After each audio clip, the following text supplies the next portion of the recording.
Ya, kita akan mulai dengan pelajaran selanjutnya. Tapi sebelumnya ini kami punya situs adalah di Elijah Challenge ya, tantangan Elia. Dan semua PowerPoint file ini tersedia dengan gratis bagi pekerja-pekerja Tuhan. Dan hanya email saja ke Pak William, dia akan berikan, atau email ke Bu Yeni, ya, nanti semua diberikan. Dan juga apa yang sudah direkam juga akan diberikan. Karena maksud kami adalah supaya apa yang kami sharing ini saudara-saudari bisa sharing lagi dengan orang lain. Jadi training ini sebetulnya adalah untuk trainers ya. Jadi kami mentrain kalian, kalian mentrain yang lain-lain lagi juga. Itu penting ya, karena nggak bisa kita kerjakan pekerjaan Tuhan tuh dengan sendiri saja. Kita perlu memuridkan banyak anak-anak Tuhan, orang-orang percaya, supaya semuanya bisa melakukan apa yang Tuhan perintahkan. Jadi tujuan seminar tantangan Elia adalah melatih pekerja-pekerja di ladang untuk menjangkau orang-orang yang belum percaya dengan cara yang sama seperti Tuhan Yesus melatih murid-muridnya. Amin. Dan kita akan jadi mempelajari apa yang Tuhan perintahkan dan ajarkan dengan seksama dan dengan teliti. Ya. Nah, ada 2 pelajaran sebelumnya, yaitu bagaimana Tuhan Yesus menjalankan mujizatnya, menyembuhkan orang sakit dan mengusir setan. Dia memakai otoritas atau wibawa atau kuasa, otoritas itu ya, dengan keluarkan perintah sepatah kata, misalnya kepada setan, diam, keluarlah daripada orang ini. Sudah selesai dengan perintah. Itu menjalankan kuasanya atau menjalankan otoritasnya yang sudah diberikan oleh Bapa yang di sorga. Karena kata Tuhan Yesus, Bapa ada di dalam aku ada di dalam Bapa. Bapa dan aku adalah satu. Ya, jadi waktu dia menjalankan mujizat-mujizat seperti itu, seperti menyembuhkan orang sakit dengan perintah saja, dengan sepatah kata, menjalankan kuasa ilahi itu ya. Artinya menjalankan otoritas, kuasa itu dengan otoritas itu sama ya. Otoritas itu yang diberikan oleh Bapaknya, dengan demikian mata orang buta celek ya. Orang timpang berjalan, orang mati bangkit kembali. Ya, orang kusta pulih ya, sama sekali, bersih. Orang-orang tertindas terlepas. Nah, dengan begitu yang Tuhan Yesus lakukan itu adalah mujizat yang luar biasa.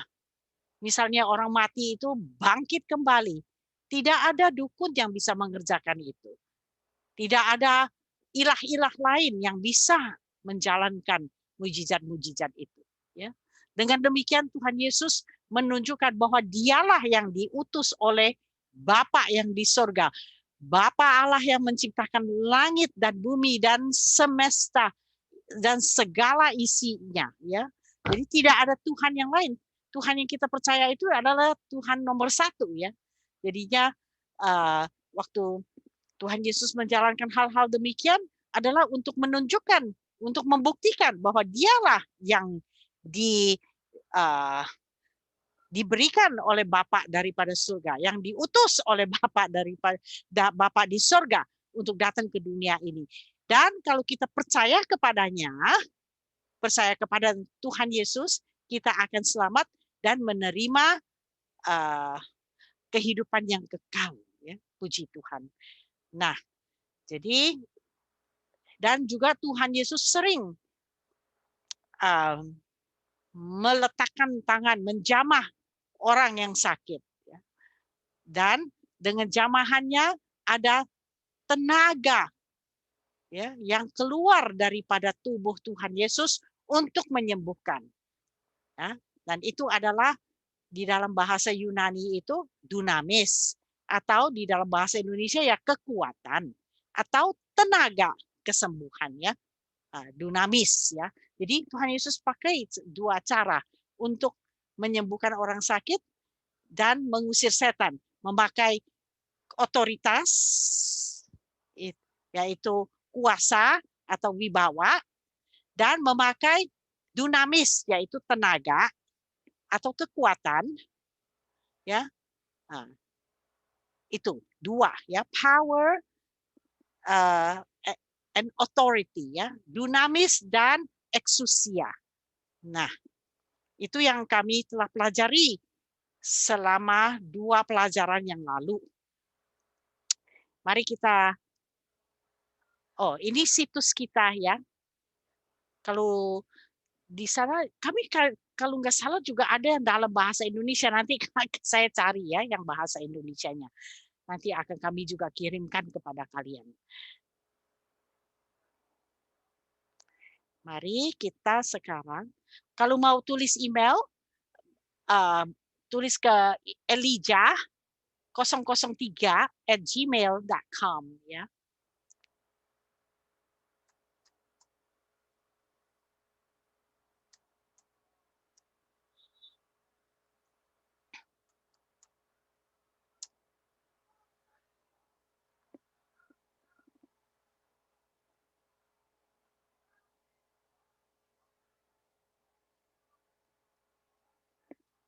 Saya sekarang akan ke slide yang kami hari itu selesai ya. Nah, slide ini.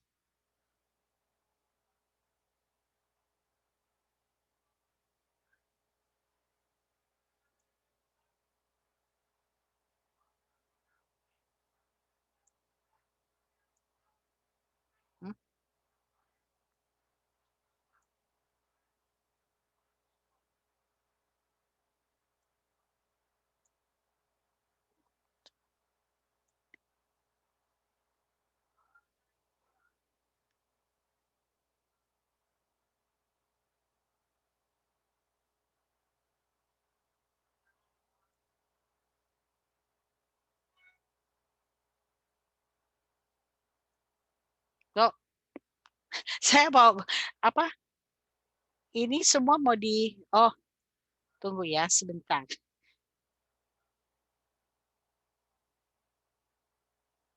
Sebentar ya. Tunggu.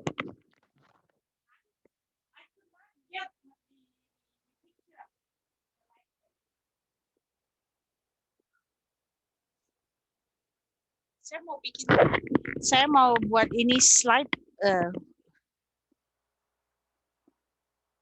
I would like to this go.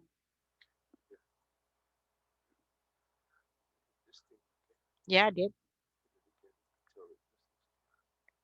Keep on going like that.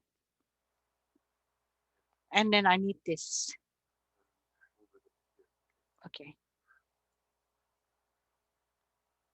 Nah. Oke. Ya. Oke. Maaf ya. Nah, kami akan lanjutkan. Nah, jadi otoritas, yang Tuhan Yesus jalankan mujizatnya itu dan kekuatan itu dan tenaga kesembuhan, dia berikan kepada murid-muridnya, ke-12 murid dan juga murid-murid yang lain ya, bukan rasul-rasul.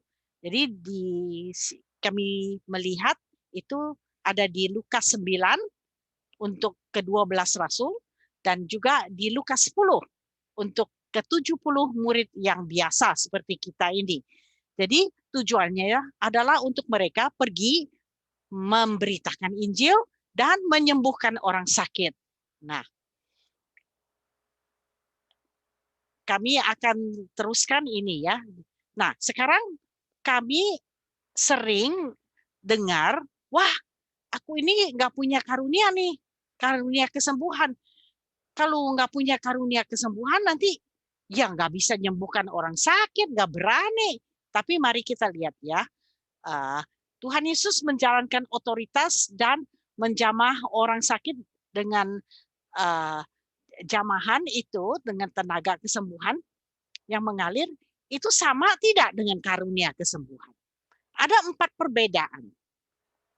Perbedaan yang pertama, otoritas itu diberikan kepada setiap orang percaya menurut Yohanes pasal 14 ayat 12. Yaitu yang dikatakan, aku sesungguhnya mengatakan kepadamu, barang siapa yang percaya kepadaku juga akan mengerjakan pekerjaan-pekerjaan yang aku kerjakan, bahkan lebih besar lagi ya. Nah, itu dari Yohanes 14 ayat 12. Nah, sedangkan tidak setiap orang percaya diberikan karunia kesembuhan. 1 Korintus pasal 12 ayat 30 mengatakan, adakah mereka semua mendapat karunia untuk mengadakan mujizat atau untuk menyembuhkan? Ya jawabannya tidak. Betul? Nah, dan juga yang nomor 2, perbedaan karunia dan otoritas dan dunamis ya, tenaga kesembuhan. Ada perbedaan waktu. Otoritas dan kekuatan tenaga untuk menyembuhkan sudah diberikan waktu di Injil sebelum Roh Kudus datang. Jadi waktunya sudah berbeda. Jadi otoritas dan kekuatan untuk kesembuhan itu tidak sama dengan karunia kesembuhan atau karunia Roh Kudus ya. Nah, jadi beda. Yang satu otoritas dan tenaga kesembuhan itu diberikan untuk semua orang percaya. Tetapi karunia kesembuhan, karunia Roh Kudus itu tidak semua orang ada. Ya. Nah, jadi otoritas dan tenaga untuk menyembuhkan diberikan sebelum hari Pentakosta pada waktu Roh Kudus turun membawa karunia-karunianya, termasuk karunia kesembuhan. Terus ada lagi yang ketiga perbedaannya. Perbedaan cara memakainya, ya. Nah, ini penting ini. Karena masing-masing ada tujuannya. Mari kita selidiki karunia kesembuhan. Cara memakai otoritas untuk menyembuhkan sangat berbeda dengan cara memakai karunia kesembuhan. Kalian, saudara-saudari masih ingat ya, tubuh Kristus itu ada 3 fungsi ya, imamat, nabi, dan raja kan, ya. Ada 3 kedudukan ya. Tuhan Yesus kan kedudukannya sebagai imam dan juga nabi dan raja atas segala raja. Dan tubuh Kristus juga mengambil kedudukan yang sama karena Tuhan Yesus itu adalah kepala dari tubuhnya. Tubuhnya adalah kita semua. Jadi kita juga mengambil kedudukan yang sama, yaitu imam. Imam pekerjaannya arahnya ke atas kan, berdoa, memuji Tuhan, ya, berbahasa roh, itu semua jabatan imamat, pekerjaan jabatan imamat. Arahnya dari kita ini menuju ke atas. Artinya kita itu di bawahnya otoritas daripada Tuhan. Kita di bawah kuasa Tuhan. Jadi kita berdoa, kita minta kepada yang berkuasa. Amin. Jadi arahnya kan dari kita ke atas ya. Dan juga waktu kita memuji Tuhan, kita bersujud, kita memuliakan namanya, kita di bawah kuasa Tuhan, di bawah otoritas Tuhan. Amin. Dan juga waktu kita berbahasa roh, itu berdoa ya di dalam Roh Kudus. Arahnya juga ke atas, dari kita ke atas. Itu jabatan imamat, pekerjaannya arahnya ke atas. Nah, jabatan nabi adalah sejajar antara kita kepada sesama. Misalnya, nah saya sekarang lagi mengerjakan jabatan nabi karena saya lagi men-sharing firman Tuhan ya untuk menguatkan saudara-saudari. Nah, jadi ini adalah pekerjaan jabatan nabi, ya. Nah, waktu kita khotbah, waktu kita sharing di Bible study atau sharing yang biasa, kumpulan anak-anak di rumah, ya, anak-anak Tuhan di rumah itu lagi mengerjakan jabatan nabi, ya, untuk saling menguatkan dengan firman Tuhan. Arahnya itu sejajar, ya, dari sesama kita kepada sesama. Nah, satu lagi adalah jabatan raja. Jabatan raja itu adalah memakai otoritas untuk menaklukkan yang di bawah otoritas kita, atau untuk menaklukkan setan atau penyakit yang di bawah kuasa kita, ya. Jadi, dan caranya memakai otoritas adalah dengan mengeluarkan perintah. Dan yang di bawah otoritas kita itu atau di bawah kuasa kita itu harus tunduk kepada perintah kita, ya. Jadi diingat, otoritas itu apa? Otoritas itu adalah yang apa saja yang di bawah kuasa kita harus dengar perintah kita, harus takluk, ya. Nah, jadi tapi kalau pakai karunia kesembuhan itu lain. Karunia kesembuhan adalah salah satu daripada 9 karunia Roh Kudus, ya. Karunia kesembuhan, karunia kata-kata hikmat, karunia ada 9 kan, ya. Karunia iman, karunia membedakan roh-roh, ya, 9. Nah, cara memakai karunia bisa melalui imamat, jabatan imamat, waktu misalnya kita lagi puji-pujian di gereja, ya, waktu kita lagi kumpul bersama-sama. Nah, karunia Roh Kudus datang kepada satu orang yang percaya. Ada orang di sini sakit ini, itu kata-kata pengetahuannya keluar, ya, karunia. Terus yang satu, Tuhan akan sembuhkan engkau. Atau ada orang yang susah, karunia perkataan, ya, iman datang, kamu akan dibebaskan, katanya, gitu. Nah, jadi karunia kesembuhan itu bisa berjalan dengan doa, waktu kita puji-pujian, atau dengan nabi, kan, ya. Nah, tetapi kalau otoritas jalannya cuma satu, dengan jabatan raja saja, keluar perintah, ya. Nah, dan waktu kita memakai karunia Roh Kudus, kita juga tunggu Roh Kudus itu bergerak, menggerakkan hati kita, benar? Waktu kita puji-pujian, kita merasakan gerakan Roh Kudus.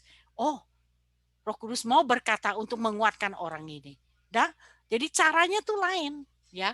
Nah, yang ini lebih-lebih lagi. Bedanya, tujuannya, dan fungsinya. Marilah sekarang selidiki perbedaan tujuan antara karunia kesembuhan dan otoritas menguasai. Tuh, otoritas menguasai, ya, penyakit dan tenaga kesembuhan, ya. Terlebih dahulu kita lihat karunia kesembuhan. Dari 1 Korintus lagi, pasal 12 ayat 4. Ada rupa-rupa karunia, tetapi satu roh. Tetapi kepada tiap-tiap orang dikaruniakan pernyataan roh untuk kepentingan bersama. Yaitu untuk tubuh Kristus, kepentingan tubuh Kristus. Karena Korintus ini, Paulus menulis surat ini kepada anak-anak Tuhan atau gereja di Korintus. Jadi kepentingan bersama, ya. Jadi konteksnya adalah di dalam gereja, perkumpulan orang-orang percaya. Jadi karunia kesembuhan pada umumnya adalah untuk melayani orang percaya yang sakit atau orang percaya yang perlu dibangun. Dengan demikian tubuh Kristus itu dibangun atau dikuatkan. Jadi karunia kesembuhan itu berjalan di dalam, pada umumnya berjalan di dalam tengah-tengah orang percaya. Ya, waktu kita kebaktian atau waktu kita berkumpul bersama-sama. Sebab kepada yang seorang roh memberikan, ini dari 1 Korintus 12 lagi, sebab kepada yang seorang roh memberikan karunia untuk berkata-kata dengan hikmat. Dan kepada yang lain roh yang sama memberikan karunia berkata-kata dengan pengetahuan. Kepada yang seorang roh yang sama memberikan iman. Dan kepada yang lain ia memberikan karunia untuk menyembuhkan. Ya, ini dari, jadi demikian pula dengan kamu. Kamu memang berusaha untuk memperoleh karunia-karunia roh. Tetapi lebih daripada itu, hendaklah kamu berusaha mempergunakannya untuk membangun jemaat. Nah, dari sini kita tahu, membangun jemaat artinya di dalam perkumpulan orang-orang percaya kan, waktu kita kebaktian kan, atau waktu kita berkumpul 2-3 orang kah, pokoknya untuk membangun orang-orang percaya, untuk membangun jemaat. Nah, ingat, ini karunia Roh Kudus pada umumnya untuk membangun jemaat. Tetapi, ya, maka jelas sekali karunia kesembuhan ketujuan pertama adalah untuk melayani kesembuhan kepada orang percaya yang sakit dalam konteksnya tubuh Kristus. Ya. Tetapi tujuannya otoritas dan tenaga ya, sangat berbeda dengan tujuan karunia kesembuhan.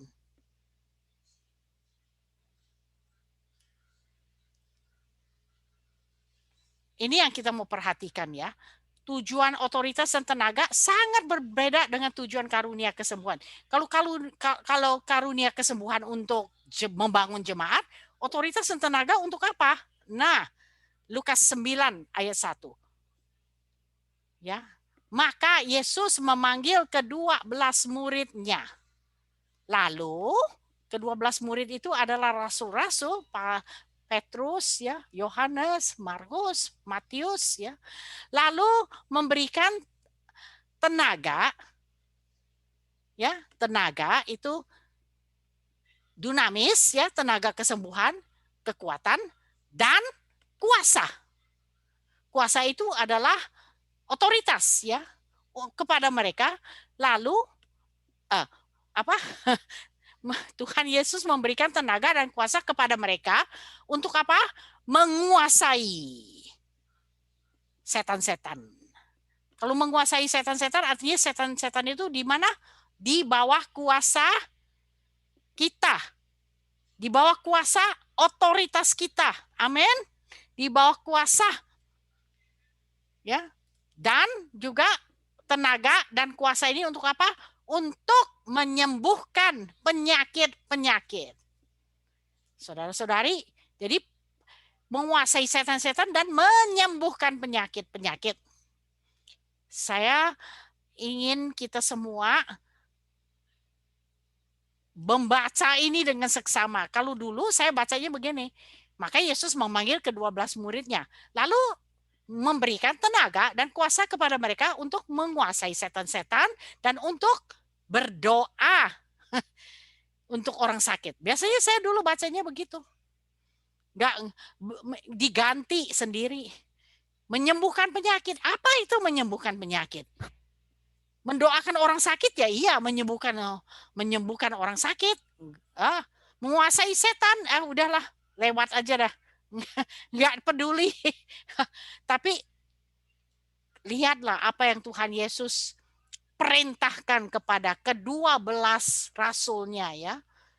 Diberikan tenaga yang Tuhan Yesus pakai sendiri untuk menyembuhkan orang sakit, itu dunamis, dan juga kuasa, eksusia, otoritas, wibawa, ya, untuk menguasai setan-setan. Wow, haleluya. Rupanya setan-setan itu bisa kita kuasai, amin. Jangan kalau dukun mah pasti dikuasain setan tuh.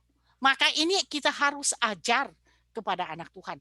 Karena kalau anak-anak Tuhan ini menerima firman Tuhan dan menghayatinya sampai iman itu timbul, mereka nggak akan kembali ke dukun-dukun lagi. Betul? Karena dukun itu dikuasai setan. Kalau dukun nggak berani usir setan seperti kita usir setan. Diam, keluar. Si dukun pasti minta-minta. Oh, Pak Setan, monggo, silahkanlah keluar ya. Ini dikasih makan, diminta-minta ya, suruh setannya keluar. Nah, untuk menyembuhkan penyakit, penyakit juga Tuhan Yesus pakai otoritas, pakai kuasa, dibentak, dihardek itu panas ya, sakit panas dari ibu mertua. Oh, nanti kita lihat. Saya tunggu ya. Bagaimana menyembuhkan penyakit.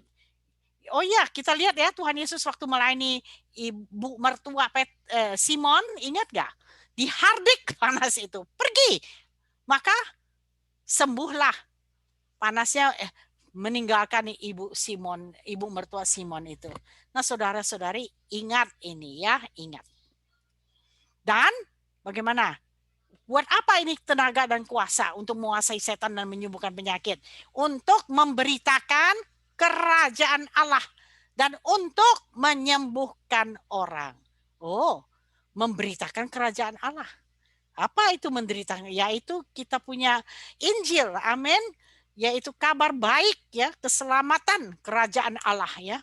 Raja yang di atas raja, yang menciptakan langit dan bumi. Bapa yang maha kuasa, Tuhan yang maha kuasa, Tuhan yang maha esa ya. Tuhan yang kedudukannya adalah nomor 1, semuanya ada di bawah kuasa. Itu Tuhan kita, amin. Nah, dan dia yang mengutus Yesus Kristus datang ke dunia ini.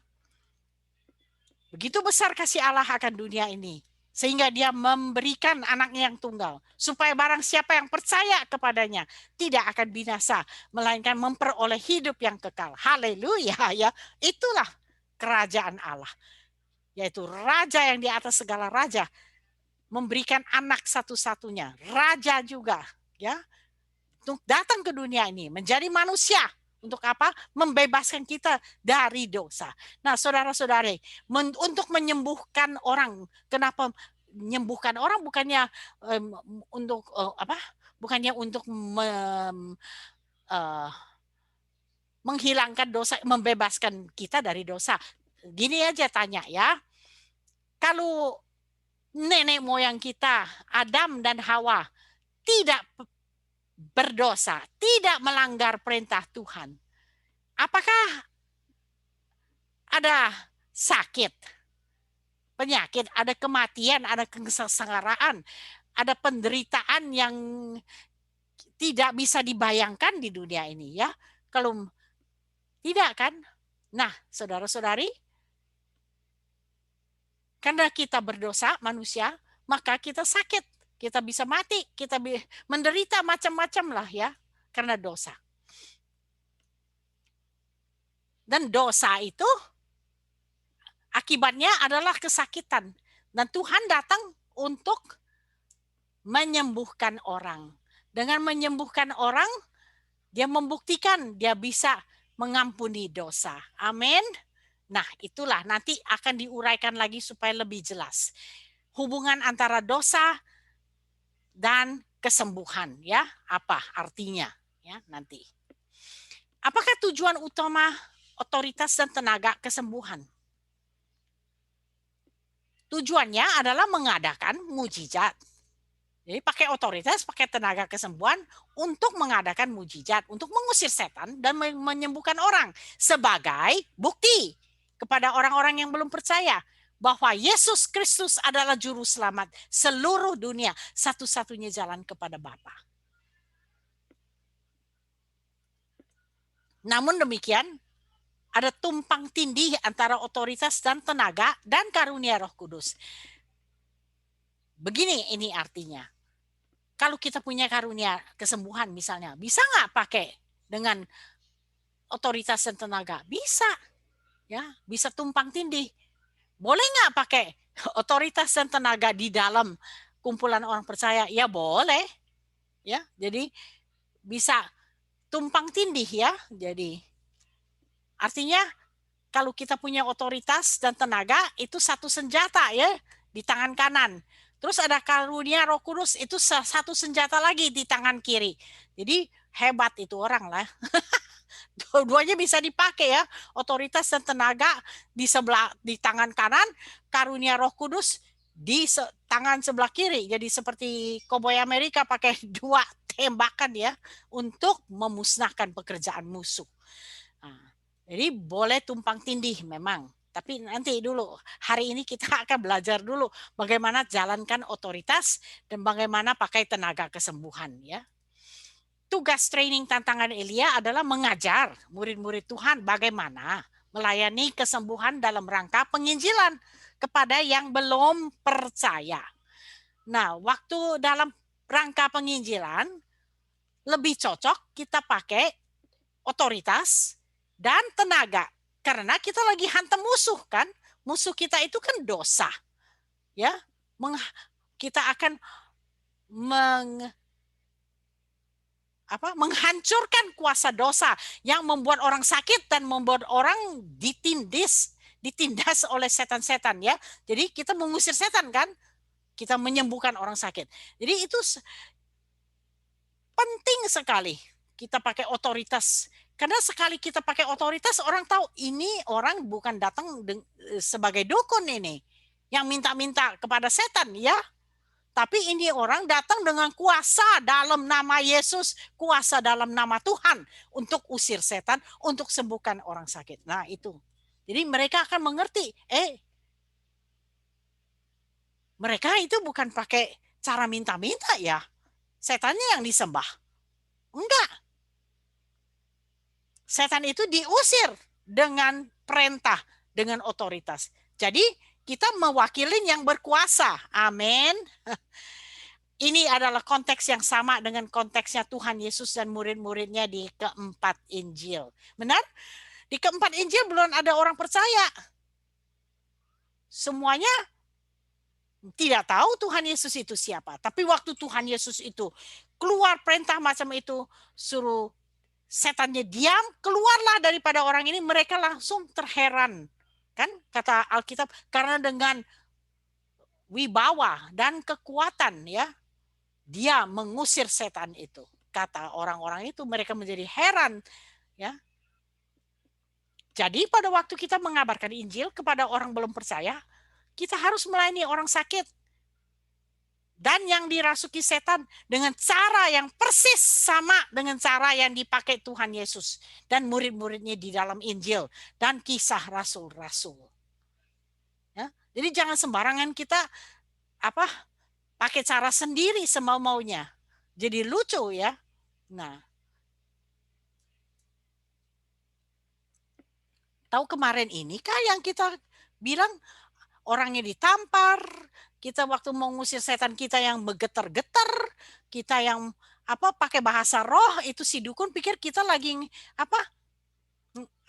kumat kamit ya, atau orangnya kita lambai-lambai, tepuk-tepuk, didorong itu orang jatuh ya, atau kita pakai beras lah, dilempar ke orang itu, ada yang pakai garam lah, katanya macam-macam aneh-aneh. Tidak, saudara-saudari, kita pakai cara Tuhan Yesus. Haleluya. Dan begitu simple ya, sangat pokoknya keluarkan aja perintah, seperti suruh anjingmu duduk. Hei setan, keluar kamu dalam nama Yesus. Jadilah dalam nama Yesus. Penyakit ini pergi, sembuh kamu dalam nama Yesus. COVID-19 mati itu virus semua. Kamu sembuh, bisa bernapas sekarang. Paru-parumu tidak sesak lagi. Oksigenmu pulih kembali. Nah, itu caranya ya. Nah, itu pakai otoritas ya. Dalam nama Yesus. Dalam nama Yesus, nama Yesus itu siapa? Allah semesta alam kan? Di mana setiap lutut bertelut, setiap lidah mengaku Yesus adalah siapa? Tuhan. Haleluya. Tuhan satu-satunya. Satu-satunya jalan. Kata Tuhan Yesus, akulah hidup, kebenaran, dan jalan kan? Ya. Nah, saudara-saudari, penting ya kita pelajari apa yang Tuhan berikan kepada kita. Padahal otoritas dan tenaga itu sudah ada di dalam kita. Haleluya. Cuma udah punya senjata, nggak tahu pakai senjata. Nah, ada setan datang, kita yang lari. Setannya uber kita. Mana boleh? Seharusnya kita ambil senjata kita keluar. Balik kita hadapin setan itu. Dalam nama Yesus. Kamu diam. Pergi kamu. Kita yang lebih galak. Amin. Haleluya. Nah, inilah yang kata Tuhan Yesus sendiri. Yohanes 14 ayat 12. Ini waktu Tuhan Yesus sudah mau disalibkan ya. Kata-kata yang hampir terakhir ya. Jadi penting. Aku berkata kepadamu sesungguhnya. Aku tidak bohong kepada kamu, kata Tuhan. Sesungguhnya barang siapa percaya kepadaku, ia akan melakukan juga pekerjaan-pekerjaan yang aku lakukan. Haleluya. Oh, terima kasih Tuhan Yesus. Aku percaya kepadamu. Aku akan melakukan juga pekerjaan-pekerjaan yang kau lakukan. Haleluya. Kita akan menyembuhkan orang sakit dan mengusir setan. Amin, saudara-saudari. Nah, sebenarnya yang sudah kita pelajari dengan jelas, Alkitab mengajar bahwa Tuhan Yesus memberikan kepada murid-muridnya otoritas dan tenaga untuk menyembuhkan orang sakit dan mengusir setan-setan pada waktu dia mengutus mereka memberitakan Injil. Amin. Jadi waktu kita memberitakan Injil tuh kita enggak bukannya tidak berdaya loh, kita diperlengkapi loh, sudah loh dengan otoritas dan dengan tenaga kesembuhan udah di dalam kita. Karena kita orang percaya Tuhan Yesus tinggal di dalam kita. Amin. Tuhan Yesus berdiam di dalam kita. Sebagaimana Bapa ada di dalam Tuhan Yesus ada di dalam Bapa. Kita orang percaya ada di dalam Tuhan Yesus ada di dalam kita. Haleluya. Itu adalah kabar yang terbaik untuk orang percaya. Amin. Haleluya. Nah, saudara-saudari, jangan sekali-kali kita ini takut setan lagi ya. Setan harus takut kepada kita. Jangan kita takut dukun lagi ya. Dukun harus takut sama kita. Amin. Kami 9 tahun di Kalimantan Barat. Oh, dukun itu nggak bisa kenakan kami. Malah mereka yang kena sendiri. Ya. Dan Tuhan juga berjanji, siapa saja yang memberkati kalian, itu perjanjian Abraham ya. Karena kita kan turunan Abraham, amin, menurut iman kan. Siapa yang memberkati kamu, akan aku berkati, kata Tuhan. Siapa yang mengutuk kamu, akan aku kutuk, kata Tuhan. Nah, si dukun itu nggak bisa mengutuk kita. Selama 9 tahun kita nggak pernah sakit. Anak lahir 3 di Kalimantan Barat ya. Nah, puji Tuhan. Haleluya. Kita penuh kemenangan. Amin. Harus penuh kemenangan. Ya, kita mungkin akan menderita untuk Injil. Mungkin orang usir kita kah atau apakah ya. Kami juga tahu. Kami ada di Batu Ampar ya, sampai orang-orang setempat yang kurang senang sama kita gantung anjing di depan pintu kita. Maksudnya kita juga mau gantung kamu. Ya, gitulah. Tapi jangan takut. Ya. Kepada setan-setan kah, dukun kah, atau apa saja ya. Pokoknya kita pasti menang. Ya.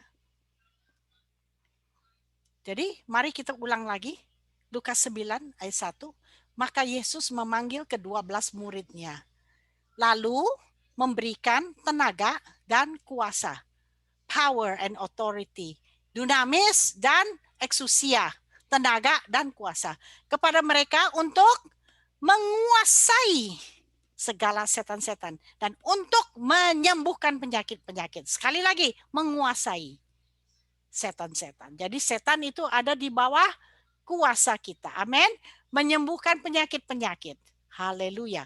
Dengan tenaga kesembuhan dan juga dengan kuasa untuk memberi perintah. Hei, sembuhlah kau. Penyakit ini pergi. Ya, entah. Bakteria ini mati yang membuat sakit. Amin. Ya, itu caranya. Dan ia mengutus mereka untuk memberitakan kerajaan Allah. Jadi kita waktu menginjil, memberitakan Tuhan Yesus adalah yang akan mengampuni kita dari dosa-dosa ini, kita diberikan tenaga dan kuasa. Dan untuk menyembuhkan orang. Amin. Ia mengutus mereka untuk memberitakan kerajaan Allah dan untuk menyembuhkan orang. Ingat sekali lagi, bukan untuk mendoakan orang sakit. Amin. Menyembuhkan orang. Mengusir setan atau menguasai setan-setan dan menyembuhkan orang. Itu harus kita hayati di dalam hati kita, ya. Jadi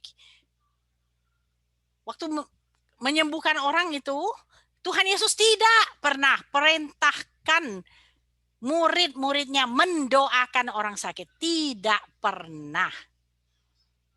Pada waktu dia mengutus mereka memberitakan Injil.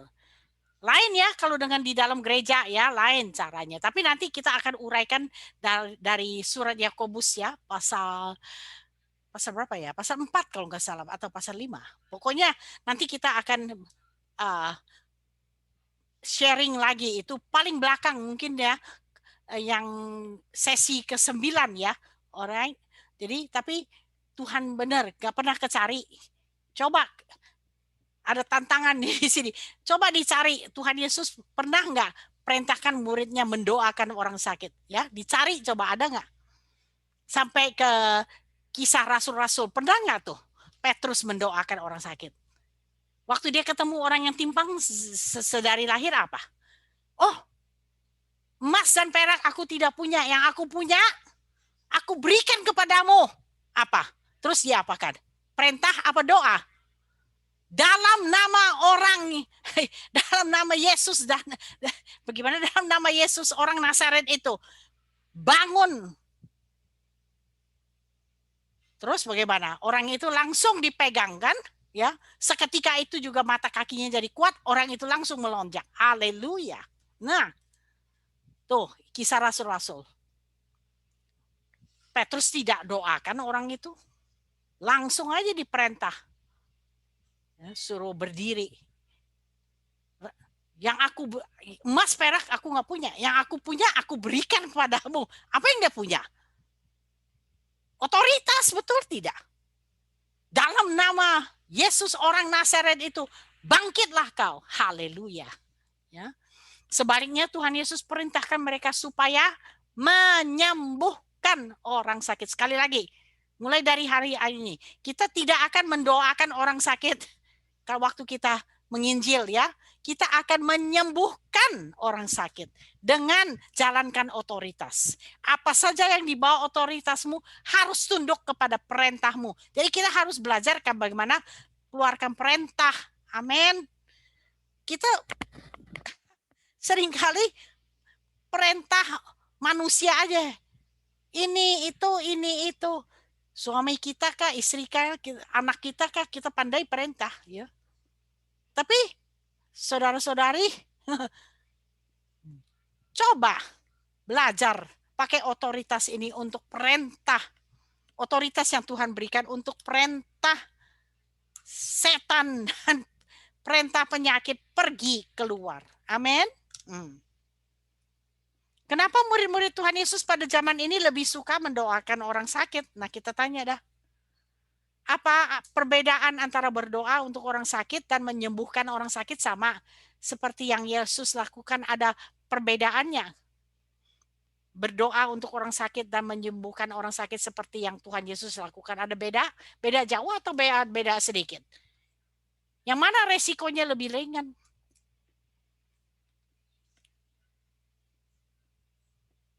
Kadang-kadang berdoa pun untuk orang sakit nggak berani. Ya, apalagi suruh orang sakit di depan orang banyak. Dalam nama Yesus sembuhlah kau. Aduh, ngeri benar ya. Pertama-tama kali kan saya sendiri sudah berikan itu kesaksian ya. Waktu ibu itu dekat di Biang itu, waktu Pak William bilang kita sudah kasih Injil, dia nggak ngerti-ngerti. Dia bilang siapa tuh Yesus? Hah? Pasti satu dewa nih, satu dewa lagi. Coba dia minta sama dewa kamu, ibu tua itu, kira-kira 70-an tahun ya. Sembuhkan aku nih yang dikutuk oleh dukun ini. Matanya sakit, dicocok oleh jarum. Siang malam sakit. Bisa nggak?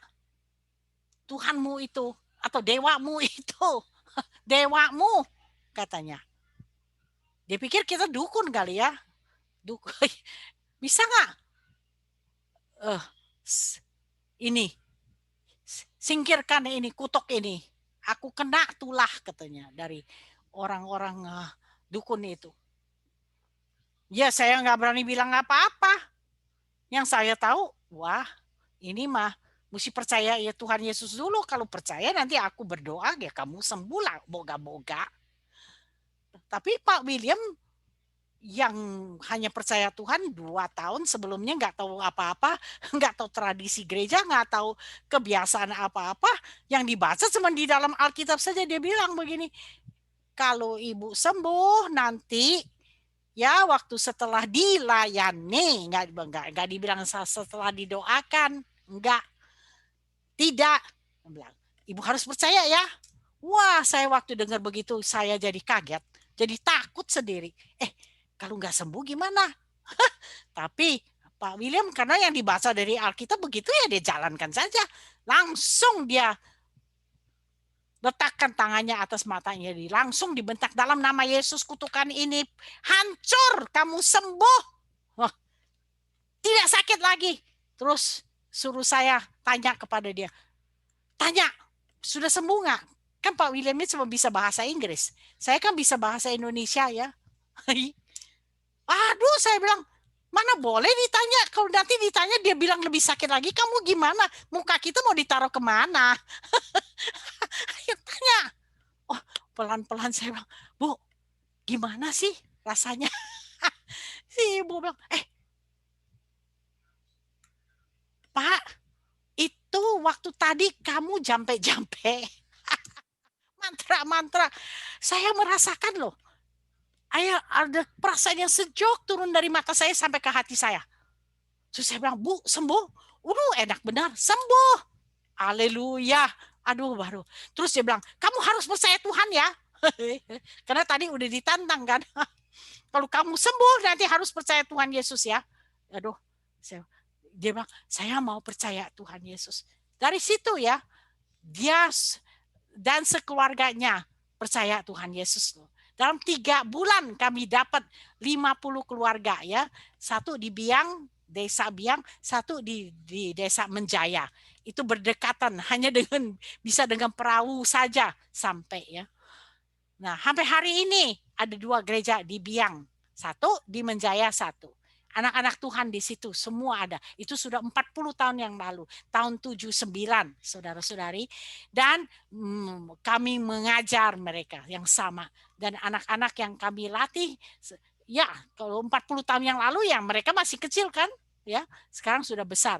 Dan anak asuhan kami menjadi Pak Bapak dan menjadi ibu pendeta di sana. Haleluya. Ya, hari ini banyak anak-anak Tuhan di sana. Batu Ampar juga banyak di Kalimantan Barat. Kami ajar semua ini. Nah, kembali lagi ke sini. Yang mana resikonya lebih ringan, mendoakan orang sakit atau menyembuhkan orang sakit? Ya terang, mendoakan orang sakit resikonya kan lebih ringan kan? Ya, asal doa aja, Tuhan menuruti kehendak-Mu lah. Kalau Engkau mau menyembuhkan orang ini, sembuhkanlah Tuhan. Ya, kasihanilah orang ini. Ya, begitu kan kita doa. Nah, semua tanggung jawab kan di tangan Tuhan. Kita kan berdoa, arahnya kan ke atas. Tuhan kan yang berkuasa, Engkaulah ya Tuhan yang berkuasa, Engkaulah yang sembuhkan, aku nggak bisa apa-apa. Amin gitu, dalam nama Yesus ya. Nah, itu caranya kita doakan orang sakit. Gak ada resiko kan? Gak ada tanggung jawab. Gak usah. Kalau menyembuhkan orang sakit bagaimana? Dalam nama Yesus engkau sembuh sekarang. Wah, loh sakitnya dibentak. Atau dalam nama Yesus, setan engkau keluar. Kalau setan yang gak mau keluar lebih galak gimana? Kan resikonya berat sekali. Tapi itulah yang Tuhan Yesus ajarkan. Nah, saudara-saudari itu perlu iman ya. Namanya iman yang mindahkan gunung tuh. Iman yang mindahkan setan dan penyakit ke dalam laut. Nanti kita akan ajar itu. Sampai saudara-saudari beriman yang teguh luar biasa. Ya, pokoknya apa yang aku katakan harus jadi. Seperti Tuhan. Ya, Tuhan bilang jadilah langit, maka adalah langit. Jadilah, kata Tuhan jadilah terang, maka adalah terang. Ya, tapi Tuhan Yesus mengajar kita, waktu kamu berbicara, kau sembuh dalam nama Yesus, kamu harus percaya apa yang kamu katakan juga. Itu juga iman ya, nanti kita akan ajarkan itu. Nah, saudara-saudari, jadi Tuhan tidak menyuruh kita mendoakan orang sakit. Tuhan suruh kita menyembuhkan orang sakit. Amin. Sekarang kita katakan, jadi saya seringkali tidak akan mendoakan orang sakit, kita akan melayani orang sakit. Amin. Jelas kita lebih suka mendoakan orang sakit daripada menyembuhkan orang sakit. Tetapi Tuhan tidak pernah perintahkan kita mendoakan orang sakit waktu penginjilan. Amin. Penginjilan di luar gereja ya. Di dalam gereja kita mau berdoa, mau memuji Tuhan, mau berbahasa roh, ya, karunia itu semua berjalan karena kita orang-orang percaya, ya. Kita mengerti. Tapi waktu kita menginjil di luar, kita diperintahkan menyembuhkan orang sakit. Dengan apa? Dengan otoritas, menjalankan otoritas dan menjamah orang itu, terus tenaga kesembuhan mengalir. Jadi kita harus bertobat, amin. Jalannya kita salah ya. Dan belajar menyembuhkan orang sakit sebagaimana diperintahkan oleh Tuhan. Tuhan perintahkan kita sembuhkan orang. Bukan karunia. Otoritasnya, kuasanya sudah diberikan, namanya ya. Terus tenaga kesembuhannya sudah diberikan. Amin. Tuhan suruh kita, kamu sembuhkan orang sakit. Malah kita bilang, oh Tuhan jangan. Aku mah nggak bisa Tuhan, nanti malu engkau. Tuhan sajalah. Loh, kalau punya pekerja yang kayak begitu, harus diapakan itu pekerja? Dipecat, iya betul. Masa tuannya suruh kerjakan, kamu nih sekarang ya, pergi ya, beli sayur di pasar. Nih, duitnya sini. Atau kartu kreditnya ya, atau nih uangnya di sini. Oh jangan, aku takut ke pasar. Tuan sajalah yang sendiri ke pasar. Aduh, kalau punya pembantu kayak gitu mau diapain? Langsung dipecat, betul? Pembantu yang tidak berguna. Itu seperti pekerja-pekerja yang Tuhan panggil kan, ada 3 kan, yang satu diberi ini, yang 2 diberi ini, yang ketiga juga diberi, yang 1 5, yang 1 2 ya, yang 1 1 kan. Yang 1 itu, yang 5 dan yang 2 pergi bekerja kan, seperti yang diperintahkan tuannya. Nah, setelah waktu yang lama tuannya kembali. Yang mana? Yang 5 dapat 5, yang 2 dapat 2 lagi. Tuhan bilang, wah kamu ini hamba yang baik dan taat ya. Marilah bersama-sama aku. Terus dikasih banyak banyak pekerjaan yang banyak tanggung jawab yang lebih besar ya. Dia memerintah dengan tuannya ya. Nah, yang dikasih 1 itu dia apa? Dikubur. Mulutnya jahat lagi. Bilang, aduh, Tuhan, aku takut. Tuhan ini galak. Jadi aku sembunyikan yang Tuhan beri di mana dikubur. Nih, kembalikan kepada Tuhan. Wah, marahlah Tuhan itu. Kamu hamba yang jahat dan malas, kata tuannya. Nah, kita nggak mau jadi orang begitu, amin. Apa yang Tuhan berikan kepada kita ini, otoritas nih dan tenaga ini harus kita pakai, amin, untuk memenangkan jiwa-jiwa. Haleluya, haleluya, haleluya. Jangan takut. Nah, apa yang dikerjakan murid-muridnya? Lalu pergilah mereka, yaitu ke-12 murid, dan mereka mengelilingi segala desa sambil memberitakan Injil dan menyembuhkan orang sakit di segala tempat. Tidak mendoakan orang sakit, amin. Menyembuhkan orang sakit dengan pakai otoritas dan tenaga yang sudah Tuhan berikan kepada mereka. Haleluya. Harus kita taat kepada perintah Tuhan kita, amin. Pemberitaan Injil seharusnya disertai dengan penyembuhan orang sakit. Karena mujizat penyembuhan membuka hati orang belum percaya dan membawa orang percaya yang sudah mundur kembali kepada Tuhan. Amin. Itu orang-orang percaya yang suka ke dukun, itu orang percaya yang sudah mundur. Harus kita ajarkan Tuhan itu siapa. Dan kalau mereka sakit, hamba-hamba Tuhan, jamah saja. Keluar itu perintah dalam nama Yesus, engkau disembuhkan. Ya. Nah, sekarang kita bilang, yang tadi kan ke-12 rasul. Aku ini kan bukan rasul. Aku ini kan hanya murid yang biasa loh. Bagaimana dengan para murid yang bukan para rasul? Aku bukan rasul loh. Nah, Lukas 10 ayat 1. Kemudian daripada itu Tuhan menunjuk 70 murid yang lain. Lalu mengutus mereka berdua-dua mendahuluinya ke setiap kota dan tempat yang hendak dikunjunginya. Mengutus ya 70 murid lain. Siapa mereka? Nggak ada yang tahu. Namanya siapa? Tak tahu. Ya seperti kita-kita inilah. Hanya ya Tuhan yang tahu kita siapa ini. 70 murid ini, yang lain ini Tuhan tahu. Tuhan tahu kita. Kita bukan pendeta-pendeta besar yang ada di TV atau ini itu. Betul, kita melayani di pedalaman. Saya juga melayani di pedalaman, amin. Nggak ada yang kenal kita, tetapi Tuhan kenal kita, amin. Apakah Yesus memberikan kepada ke-70 murid ini otoritas dan tenaga kesembuhan? Ada tidak?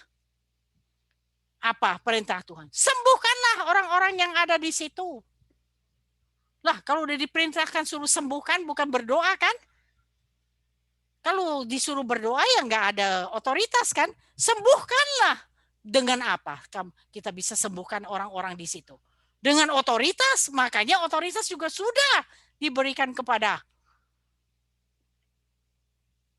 ke-70 murid ini. Ya, saudara-saudari.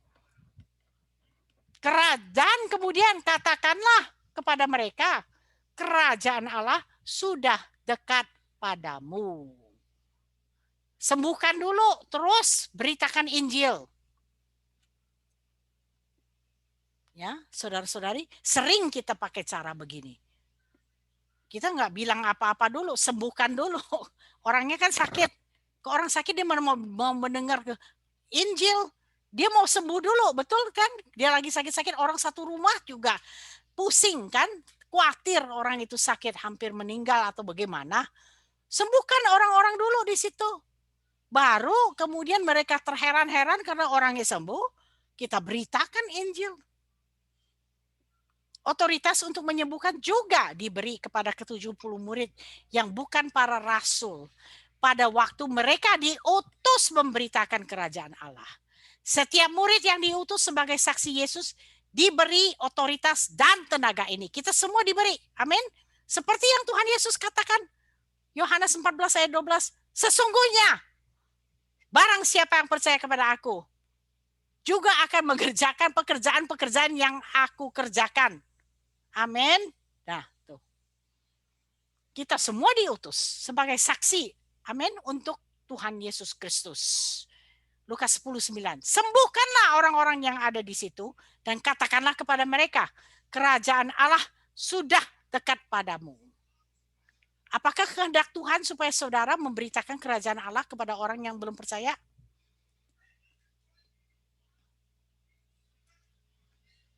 Kehendak Tuhan ya. Ya, terang karena sudah diperintahkan. Sembuhkanlah orang-orang yang ada di situ. Kalau gitu penyembuhan orang-orang yang ada di situ kehendak Tuhankah? Ya iya, sudah diperintahkan. Sembuhkan orang-orang yang ada di situ. Jadi kehendak Tuhan, waktu kita menginjil, kita sembuhkan orang sakit. Amin. Jadi kita waktu menginjil, kita nggak usah ragu-ragu. Langsung saja, keluarkan otoritas kamu. Keluarkan tenaga kesembuhan ya kepada orang-orang yang di situ. Ya, di desa-desa, di pelosok-pelosok. Jadi kalau di dalam gereja, orang nggak mau sembuh atau tidak sembuh, itu benar-benar kita tanya, Tuhan apakah ini kehendak-Mu? Boleh. Tapi kalau dalam rangka penginjilan, itu adalah kehendak Tuhan. Orang disembuhkan, kerajaan Allah diberitakan. Amin. Jadi dalam rangka penginjilan, tuh kehendak Tuhan adalah orang sembuh. Maka Injil diberitakan, orang percaya. Amin. Nah misalnya saya tanya, satu orang ini percaya, orang percaya sakit luar biasa. Terus di sini orang yang belum percaya juga sakit luar biasa. Nah saudara-saudari, andainya Tuhan cuma mau pilih satu aja, cuma mau menyembuhkan satu, yang mana coba yang mana dipilih? Orang percaya, orang yang sudah percaya, atau orang yang belum percaya? Kalau orang percaya, dia nggak sembuh, nanti dia sembuh di surga. Amin. Dia pulang ke surga, ke rumah Bapa. Amin. Ya. Karena dia percaya kepada Tuhan Yesus. Jalannya sudah ada ke rumah Bapa. Nah, orang tidak percaya ini bagaimana? Kalau nggak ada kesembuhan, dia kan nggak ada bukti. Siapa? Nggak akan denger Injil kan, dia nggak mau kan. Aku punya agama sendiri, ngapain? Percaya Tuhan Yesus. Pasti Tuhan Yesus sembuhkan dulu orang yang tidak percaya ini sebagai bukti untuk dia. Bahwa yang kita katakan dalam nama Isa Al-Masih atau dalam nama Tuhan Yesus, Isa Al-Masih atau Tuhan Yesus itu adalah Tuhan pencipta kita yang bisa menyembuhkan orang dengan otoritasnya, dengan tenaga kesembuhan. Dan orang itu, oh, heran nanti. Siapa Tuhan kamu ini? Kok bisa sembuhkan saya sampai begini sih? Coba kasih tahu saya siapa Tuhan itu. Mau dia dengar Injil? Dengan cara begitu kita menjangkau loh orang-orang Sunda di Jawa Barat, di Pengalengan, Bandung. Ya, puji Tuhan. Hamba Tuhan banyak menjalankan mujizat-mujizat. Apakah hendak Tuhan supaya orang-orang sakit disembuhkan pada waktu kerajaan Allah diberitakan kepada orang-orang yang belum percaya? Apakah kehendak Tuhan supaya saudara menyembuhkan orang sakit pada waktu saudara memberitakan kerajaan Allah? Iya. Amin. Itu perintahnya. Sembuhkanlah orang-orang yang ada di situ. Dan katakanlah kepada mereka, kerajaan Allah sudah dekat padamu. Jadi jangan bimbang tentang kehendak Tuhan waktu penginjilan. Orang sakit harus disembuhkan. Amin. Waktu penginjilan, jalankan otoritasmu. Tembak itu musuh. Ya, setannya kah, penyakitnya ditembak. Jangan bimbang. Oke? Waktu penginjilan. Otoritas dan tenaga diberikan juga kepada ke-70 murid yang bukan rasul-rasul pada waktu mereka diutus memberitakan kerajaan Allah. Kita diperintahkan menyembuhkan orang-orang yang ada di situ.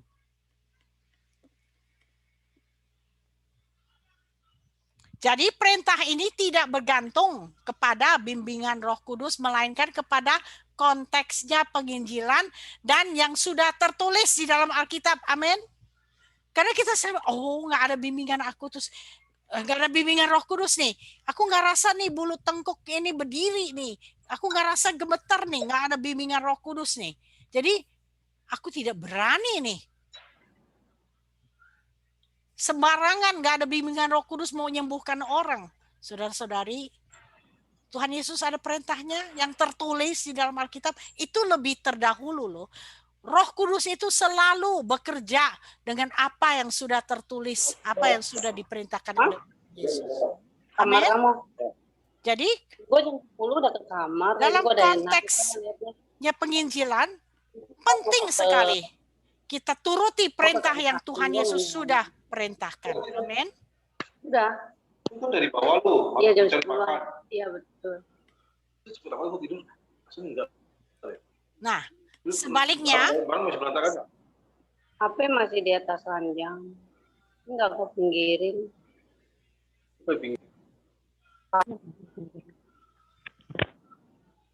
Ya, sebaliknya karunia kesembuhan untuk orang percaya memang bergantung kepada pekerjaan dan bimbingan Roh Kudus.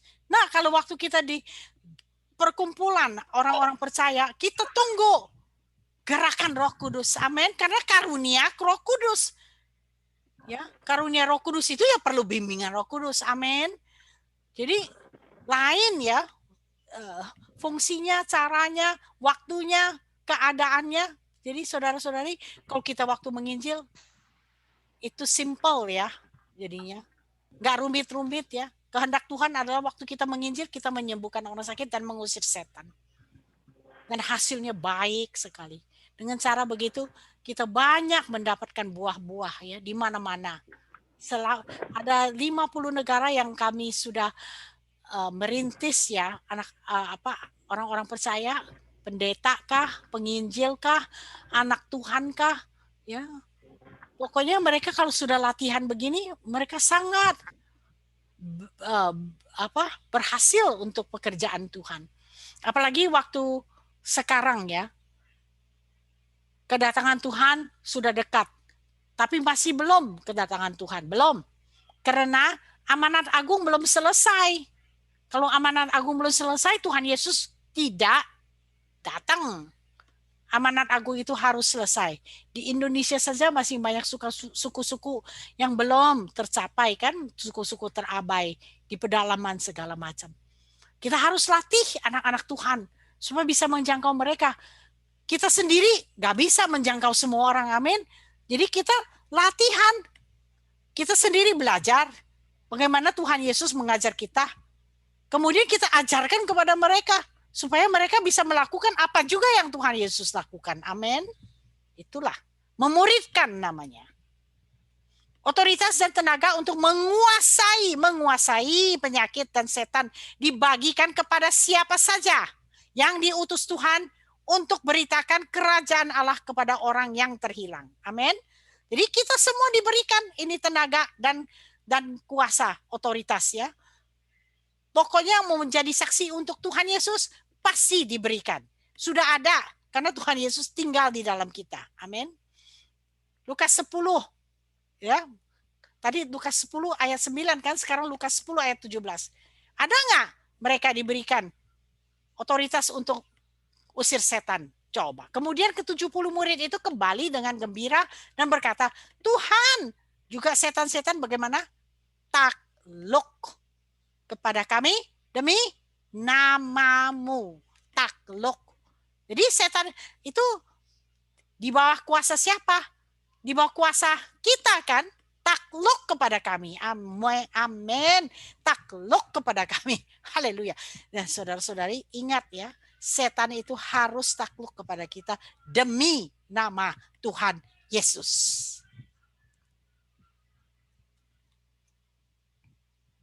Kalian jangan takut setan, jangan takut dukun, jangan takut guna-guna. No. Mereka harus takluk kepada kita demi nama Tuhan Yesus. Tuhan semesta alam. Tuhan nomor 1. Di atas dia tidak ada yang lain. Amin. Kecuali dia tidak ada yang lain. Itu artinya dia yang berkuasa atas semuanya. Jadi kita tuh harus berani. Amin. Itulah tujuan Roh Kudus di dalam waktu Roh Kudus memenuhi murid-murid Tuhan Yesus. Waktu hari Pentakosta itu tujuannya adalah memberi kekuatan kepada kita supaya kita bisa berani menjadi saksi Tuhan. Haleluya, kita tidak boleh takut. Menurut firman Tuhan, sebelum memberitakan kerajaan Allah, baiklah kita menyembuhkan orang sakit dulu. Kenapa? Nah, ini kita kasih sedikit laporan pelatihan murid-murid di India yang diutus kepada daerah belum terjangkau ya. Nah, saya harap tidak ada yang bilang, si Ibu Lucy kok cuma bilang kita beri perintah aja kepada setan, beri perintah aja kepada orang sakit. Kita nggak usah berdoa loh. Nggak usah berdoa lagi. Saya bilang begini ya, saudara-saudari, saya tidak mengajar orang tidak berdoa ya. Tuhan Yesus saja berdoa semalam suntuk, amin, sebelum keluar pelayanan. Nah, sebelum keluar pelayanan, jalankanlah jabatan imamatmu, berdoa, memuji Tuhan, berpuasa, ya, berbahasa roh untuk kuatkan iman kita, atau kita saling menguatkan dengan firman-firman Tuhan, ya, amin. Nah, habis itu kita keluar ketemu orang sakit, ketemu setan, Dibentak saja, bukan orang sakitnya dibentak. Sakitnya dibentak. Amin. Orang sakitnya jangan dibentak, orang sakitnya disayang. Amin. Haleluya. Puji Tuhan ya. Sakitnya yang dibentak, dihardek gitu. Setannya yang dihardek suruh pergi. Nah, jadi ini kesaksian ini ya dari India. Kami di India ada 200 pekerja. Kerjaan mereka ya pergi ke tempat-tempat yang kita nggak bisa sampai dah. India itu besar ya sekali. Dan hari ini lebih-lebih lagi. Itu COVID-19 merajalela.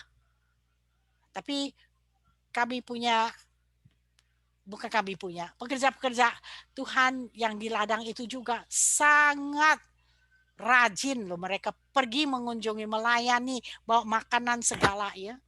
Untuk melayani anak-anak Tuhan, juga melayani orang-orang yang belum percaya. Bawa banyak jiwa-jiwa di sana. Kami sekarang sudah ada 200 pekerja, 800 gereja rumah, tidak dibangun gedung gereja, tidak, dan 30.000 orang-orang Hindu yang tobat dan percaya kepada Tuhan Yesus. Kalian tahu orang Hindu berapa dewanya? 3 juta. Apa saja disembah. Jadi mereka sangat takut kepada dewa-dewi. Dan dewa-dewa itu, dewi-dewi itu juga galaknya, ganasnya, kejamnya, ya. Jadi mereka itu juga banyak orang-orang Hindu fanatik, ya. Jadi keadaannya nih Kak sekarang ini dengan COVID-19 itu sangat prihatin ya. Nah ini sekarang kita lihat ini. Kami berpisah di India, berpisah menjadi 3 kelompok. Karena banyak yang kami latihan sama dengan kalian yang kita terima latihan ini. Satu kelompok betul-betul berhasil, kami mulai melayani di satu rumah. Orang-orang mulai datang satu demi satu untuk disembuhkan. Cari orang sakit dulu. Di sini ada yang sakit gak yang mau disembuhkan? Pasti banyak yang datang. Dalam waktu 20 menit, mayoritas penduduk desa berkumpul di rumah itu sekitar 90 orang. Banyak orang sakit disembuhkan sewaktu kami menumpangkan tangan atas mereka dalam nama Yesus. Ya, puji Tuhan. Saya mengambil kesempatan memberitakan Injil kepada penduduk desa itu. Habis orangnya sembuh, terus dikasih Injil. Mereka mengakui bahwa mereka belum pernah mendengar hal semacam itu. Dan tidak pernah menyaksikan mujizat seperti itu. Saya bertanya, berapa banyak yang ingin tahu lebih banyak tentang Tuhan Yesus? Dan menerimanya. Yang mengejutkan kami, hampir semua mengangkat tangan untuk menerima Isa, menerima Tuhan Yesus. Ya. Lukas 10 ayat 9. Inilah yang kita hayati. Sembuhkan orang sakit yang ada di situ dan beritahu ke mereka kerajaan Allah sudah dekat padamu. Itu adalah pengalaman yang luar biasa dengan para murid tantangan Elia kami. Setelah ke-12 murid ini dilatih dengan baik, masing-masing dari mereka dikirim ke daerah-daerah yang belum terjangkau, di mana mereka sekarang menyembuhkan orang sakit dan memberitakan kerajaan Allah menurut Lukas 10 ayat 9. Jadi di India, setiap 2 bulan kami melatih 12 murid. Terus diutus, dibawa ke desa-desa kemana saja, supaya mereka pergi menyembuhkan orang sakit dan memberitakan kerajaan Allah.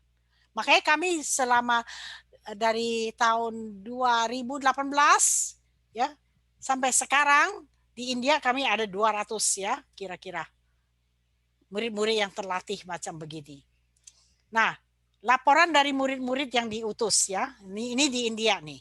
Seorang gadis umur 10 tahun telah menderita gagal ginjal yang parah.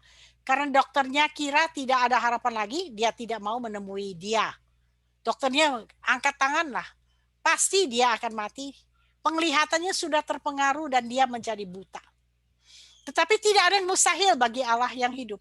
Murid kami yang terlatih pergi ke rumah gadis itu dan minta kesempatan untuk melayani dia dalam nama Isa Al-Masih. Seperti Elias di Gunung Karmel. Ya. Dia mengeluarkan tantangan. Ya, gadis ini dilayani oleh pekerja-pekerja kami, ya. Itu kan suatu tantangan. Gadis ini sangat parah kan, ginjalnya sudah gagal. Dalam seminggu gadis itu benar-benar sembuh dan kembali normal. Setelah ini sebagian besar orang di desa menjadi percaya kepada Tuhan kita, Isa, Yesus. Puji Tuhan. Haleluya. Amin, ya. Seorang gadis lagi. Banyak kesaksian ini. Kalau kalian masuk ke situs kami, kesaksiannya nggak habis-habis. Setiap hari ada beberapa kesaksian. Kalau ditulis semua ribuan, ya. Dan sudah banyak sekali di dalam situs kami. Seorang gadis yang dirasuki roh iblis telah dikurung di kamar oleh keluarganya. Dia sering merobek pakaiannya. Ketika pekerja kami mendengar tentang kondisinya, mereka pergi dan melayani dia dalam nama Isa. Kita pakai dalam nama Isa. Karena kalau di Indonesia kalian dengan saudara sepupu kita pakai nama Isa Al-Masih. Amin. Sebetulnya dalam nama Yesus, ya. Ketika mereka, kalau di dalam bahasa Hindu, Yesu, ya. Ketika mereka menghardik roh, gadis itu jatuh dan mulai berguling-guling di tanah. Puji Tuhan, dia dibebaskan dari roh iblis. Seorang wanita yang lebih tua telah diserang oleh roh iblis. Meskipun dia dan keluarganya beragama Hindu, mereka memanggil bantuan pekerjaan kami. Sekarang pekerja kami itu orang-orang sudah mengenal, ya, mereka siapa. Ketika dia tiba, dia menemukan suami wanita itu juga diserang oleh roh. Saat dia menegur roh jahat itu dengan penuh keberanian, dengan otoritas, ya, pekerja Tuhan ini, suami dan istri mulai tertawa dan berkata kepada, siapakah kamu yang datang di kesini untuk mengusir kami? Kami tidak akan meninggalkan tempat ini. Nah, setan itu menantang, ya. Tetapi selama beberapa menit pekerja terlatih kami terus menegur, dihardik roh dengan otoritas Tuhan. Setan itu akhirnya meninggalkan suami dan istrinya. Mereka berdua menangis dan membuang semua foto Hindu yang mereka miliki di rumah dan menerima Isa. Haleluya, ini caranya, ya, saudara-saudari. Sejak tahun 2018, laporan-laporan seperti ini yang telah kami terima dari India berjumlah hampir 600. Ya. Ini laporan ditulis tahun 2019, sekarang 2021 lebih dari 600, ya. 1000-an, ya. Banyak sekali karena anak-anak Tuhan yang ada sekarang sudah 30.000. Dan 700 rumah, ya, gereja rumah.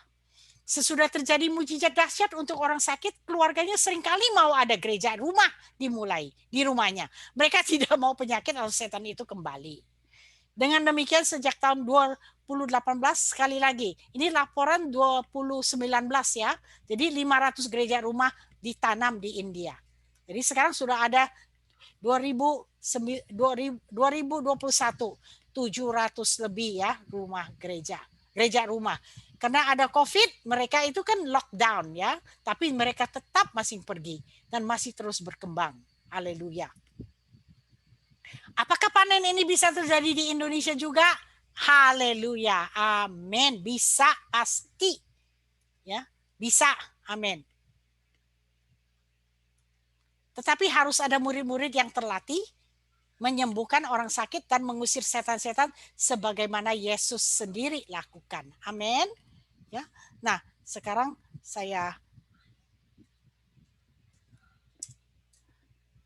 Tuhan Yesus berkata, sembuhkanlah orang-orang yang ada di situ dan katakanlah kepada mereka, kerajaan Allah sudah dekat padamu. Sembuhkan dulu orangnya. Jadi setiap murid sudah diberikan otoritas dan tenaga kesembuhan. Setiap murid, kamu, saudara-saudari, kalian dan saya sudah menerima otoritas, sudah mempunyai tenaga kesembuhan di dalam kita. Dan ini untuk dipakai dalam rangka mengabarkan Injil kepada yang belum percaya. Tetapi kenapa biasanya orang sakit tidak sembuh pada waktu kita melayani mereka dengan otoritas dan tenaga? Kenapa kita suka gagal, saudara-saudari? Nah, pelajaran ini akan dimulai minggu depan, ya, saudara-saudari. Kami belajar sampai di sini saja. Haleluya. Nanti kita tanya, kenapa kita suka gagal sih? Mengusir setan-setannya nggak keluar, pokoknya bukan orang sakitnya meninggal. Aduh, kenapa ya? Coba, ini dalam rangka penginjilan ya, saudara-saudari. Jadi kami mengalami semuanya itu. Kami belajar juga. Tapi nanti ini pelajaran untuk minggu depan. Haleluya, puji Tuhan. Nah, sekarang kita mau melayani orang-orang yang sakit, dan yang sudah ikut dengan kami sudah tiga ini pelajaran yang ketiga, kita akan melayani ya orang-orang yang sakit. Mari kita buka, mau sharing sekarang lagi. Kita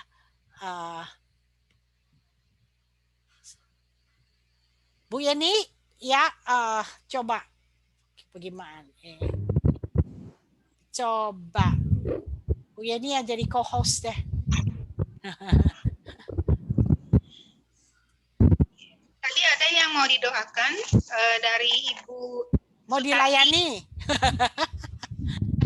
Dari Ibu Sukati, dia meminta dukungan doa untuk penyakit ginjal bawaannya yang mendekati cuci darah. Oh ya. Ibu siapa? Yeni? Ibu Kuime. Oh, Ibu Kuime. Oke. Oh, ginjalnya ya. Oke. Itu tipe diabetes 1 apa tipe 1 atau tipe 2?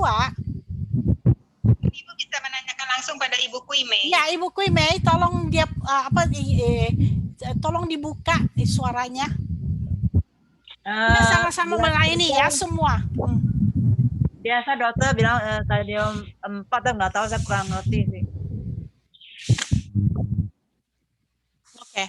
Jadi keadaannya parah ya, Bu Kuime? Saya seperti orang biasa, cuma itu ya, doang. Tahu. Ya.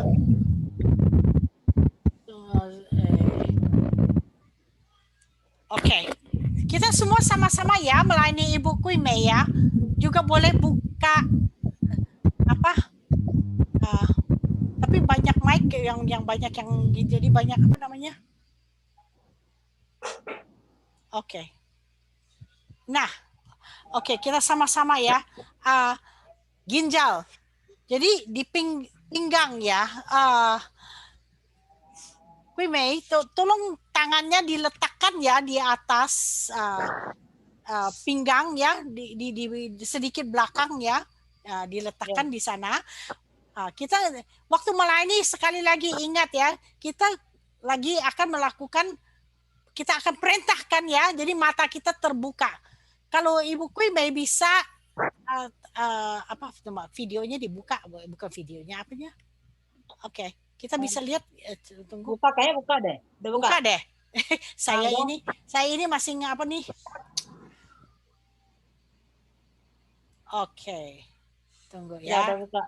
Udah buka ya? Ya. Oke.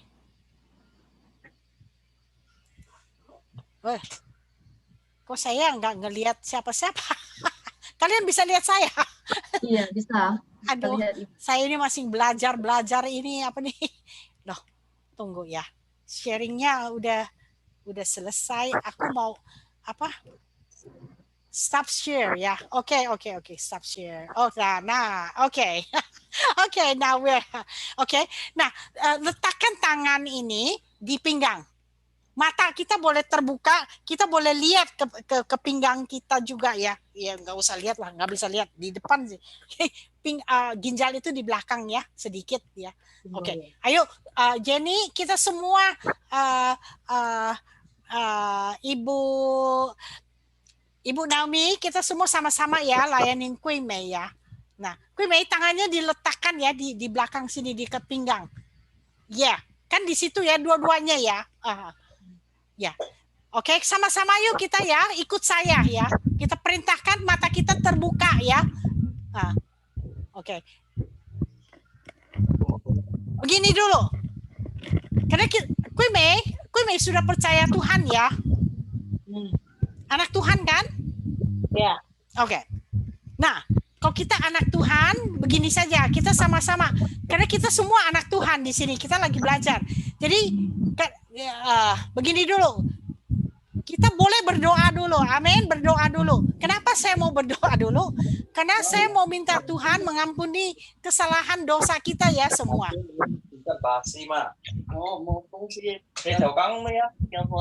Ya, kita mau minta Tuhan ampuni dulu dosa kita. Amin. Atau kesalahan kita apalah pokoknya. Kan doa Bapak kami begini. Bapak, berikanlah makanan kami hari ini. Amin. Nah, kita makan setiap hari. Amin. Setiap hari kita makan 3 kali. Atau banyak juga makan terus ya. Pokoknya artinya begini. Terus dalam doa itu berkata, ampunilah dosa kami. Ampunilah kesalahan kami. Ampunilah dosa-dosa kami. Sebagaimana kami juga mengampuni orang-orang yang bersalah atau berdosa kepada kami. Amin. Itu penting untuk orang percaya. Itu satu syarat kesembuhan. Jadi mari kita berdoa dulu. Kalau berdoa kita boleh pejamkan mata kita. Karena kita akan minta kepada Bapa kita untuk menghapuskan segala dosa-dosa kita. Amin. Mari kita berdoa bersama-sama dulu ya. Nanti habis doa, kita akan celikkan mata kita. Kita lihat Kui Mei, kita hantam itu penyakit ginjal ya. Bapa kami yang di sorga, sebagaimana Tuhan Yesus mengajarkan kami semua adalah untuk mengampuni sesama kami yang bersalah dan berdosa kepada kami. Baik pun suami, istri, anak, saudara, teman, saudara-saudari, sesama di gereja, Tuhan. Ampunilah kami sebagai Tuhan, kami mengampuni mereka sebagaimana Engkau mengampuni kami. Tuhan, Engkau sucikanlah dosa kami, ampunilah dosa kami, bersihkanlah kami dari segala dosa, segala kesalahan, segala kemarahan. Engkau singkirkan dari hati kami, segala kebencian Engkau singkirkan dari hati kami, supaya kami bisa sembuh Tuhan. Terima kasih dalam nama Tuhan Yesus. Amin. Amin. Haleluya. Nah, kita buka mata. Kui Mei lihat ya di situ ya. Ayo buka mata lihat. Dalam nama Yesus, semua orang. Dalam nama Yesus. Kui Mei disembuhkan. Ginjalmu dipulihkan. Dalam nama Yesus. Sembuh. Ginjalmu dipulihkan. Tuhan memulihkan ginjalmu, bekerja dengan normal dan sempurna. Membersihkan darahmu dalam nama Yesus. Dalam nama Yesus. Dosamu sudah diampuni, dosa kami sudah diampuni. Dan Tuhan Yesus menyembuhkan engkau. Ginjalmu dipulihkan. Ginjalmu dipulihkan dalam nama Yesus. Pulih, sembuh. Semua sakit penyakit pergi dari tubuhnya. Dan hatimu juga disembuhkan. Liver juga disembuhkan dalam nama Yesus. Dalam nama Yesus, sembuh kau. Dalam nama Yesus, sembuh. Engkau dikuatkan. Engkau dipulihkan. Segala ketakutan atau kecemasan di dalam hatimu pergi dalam nama Yesus. Segala perkataan yang pernah menyakiti engkau aku hancurkan itu perkataan. Segala kutuk tidak ada. Engkau bebas, engkau sembuh, engkau diberkati, engkau dipulihkan dalam nama Yesus. Ya.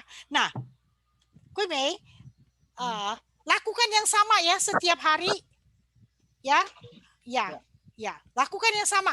Taruh tangan itu di ginjal ya.